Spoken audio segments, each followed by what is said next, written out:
ඔන්න එකමත් එක ලස්සන ගමක ජීවත් වුණ දුප්පත් අහිංසක ටිකිරා කියලා කොල්ලෙක්.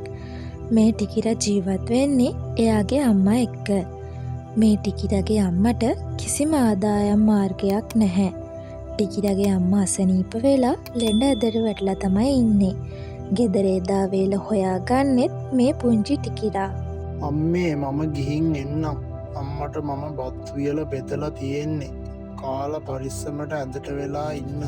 අනේ හොඳයි මගේ පුතේ. පුතා හොඳට ඉස්කෝලේ ගිහින් ඉගෙනගෙන ලොකු මහත්තයෙක් වෙන්න ඕනේ. මම මෙහෙම නිදැන්දට වැටුනේ නැත්තම් පුතාට කීයටවත් ඕන දුක් විඳින්න ඉඩ දෙන්නේ නැහැ. ඒකට කමක් නෑ අම්මේ. මම ගිහින් එන්නම්. අද සමහරක් විට ඉස්කෝලේ කලින් හරි. අදනේ අලුත් අවුරුද්දට නිවාඩු දෙන දවස. හොඳයි පුතේ. පරිස්සමට ගිහින් එන්න එනම්.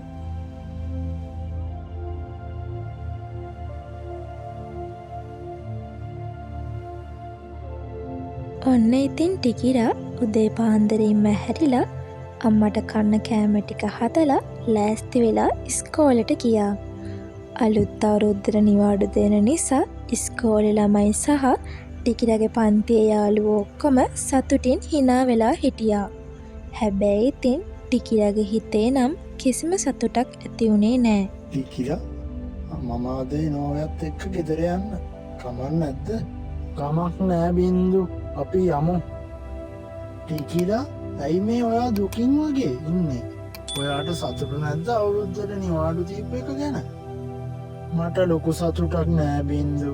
අපිට අවුරුද්දට රෙදි ගන්නවා සල්ලි නෑනේ. ඉතින් ටිකිරා සහ ටිකිරාගේ යාළුවයි ඉස්කෝලේ ඇරිලා ගෙදර ආවා. ටිකිරා සුපුරුදු පරිදි ගෙදර ඇවිත් ගෙවල් දොරවල් අස්පස් කරලා ගෙදර වත්තට යනවා ටිකිරා වගා කරලා තියෙන දේවල් වලට සාතු සප්පායම් කරන්න. ගෙදර කෑමට බීමට කිසිම ආදායම් මාර්ගයක් නැති නිසා ටිකිරා පුරුදු වෙලා හිටියා තමන්ගේම උත්සාහයෙන් යම් දේවල් උපය ගන්න.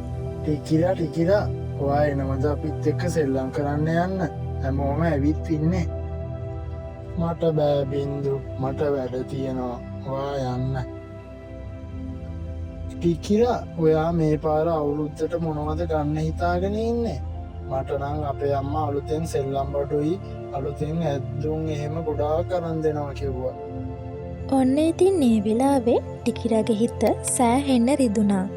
ටිකිරාගේ යාළුවන්ගේ අම්මලා යාළුවන්ට අලුතින් හැමදේම අරන් දෙනකොට ටිකිරාට අලුතින් දේවල් අරන් දෙන්න ටිකිරාගේ අම්මට වත්කමක් නැති නිසා ටිකිරා හිත හදාගත්තා.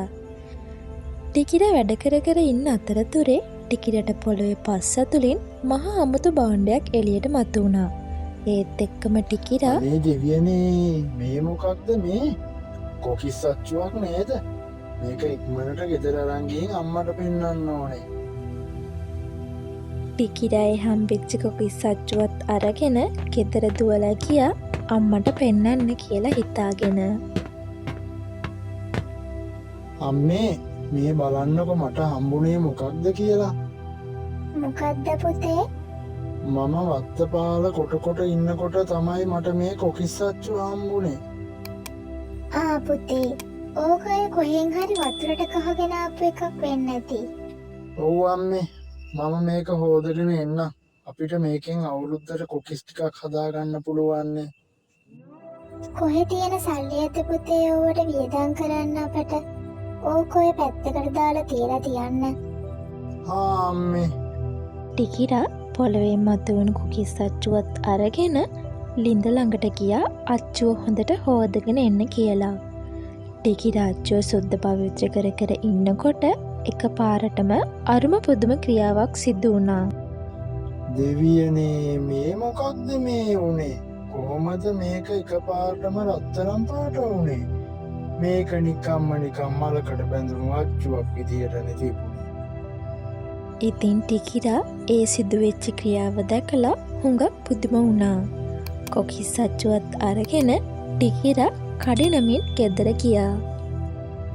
මම දැන් මේකට මොකක්ද කරන්නේ? අපිට කොකිසක්වත් හදාගන්න සල්ලි නෑනේ. මේක තිබුණට ඔන්න ඔය පැත්තකින් තියලා තියෙනවා.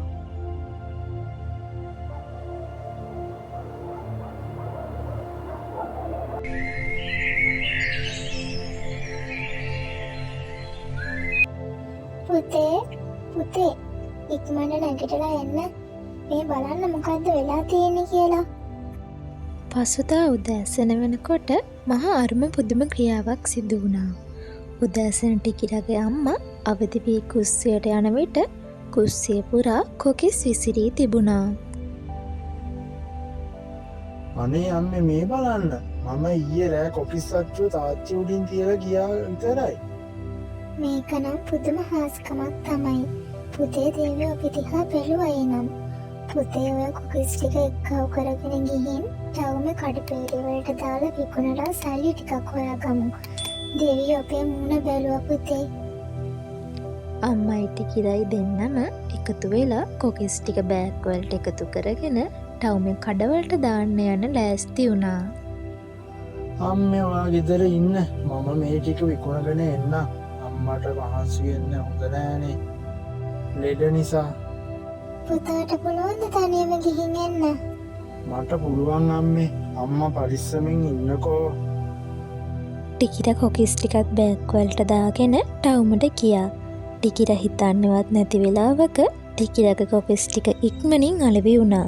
ටිකිරට හුඟක් සතුටුයි. අනේ දෙවියනේ, ඔබ වහන්සේට අනේක වාරයක් ස්තුතියි. අපිට මේ කරපු උදව්වට. අපිට අවුරුද්දට අලුතින් කිසිම දෙයක් ගන්න බැරි අවස්ථාවක හිටියේ. අපිට මේ ලැබුණු සල්ලි වලින් අපිට අලුත් ඇඳුම් අරගෙන, සෙල්ලම් බඩු අරගෙන අම්මගේ අසනීප වලට බෙහෙත් කරන්නත් පුළුවන්. ගොඩක් පින් දෙවියනේ. ඉතින් ටිකිරා හම්බුණු සල්ලි වලට ගෙදරට ඕන වෙන බඩු මුට්ටු, අම්මගේ අසනීප වලට බෙහෙත් යනාදිය හැම දෙයක්ම මදි නොකියන අරගත්තා. ඒ ලැබුණු මුදල් වලින් ටිකිරයි අම්මයි අවුරුද්ද සුබ විදිහට සතුටින් සැමරුවා. කොකිස් අච්චුවෙන් ඉබේටම කොකිස් මතුවෙන්න පටන් ගත්තා. ඒ හම්බෙන කොකිස් විකුණලා ටිකිර අම්මවත් සනීප කරගෙන අලුතින් කොකිස් බිස්නස් එකකුත් පටන් අරගෙන දියුණුවෙන් දියුණුවට පත් වුණා. ඉතින් ටිකිරයි අම්මයි ජීවිත කාලෙම සතුටින් ජීවත් වුණා.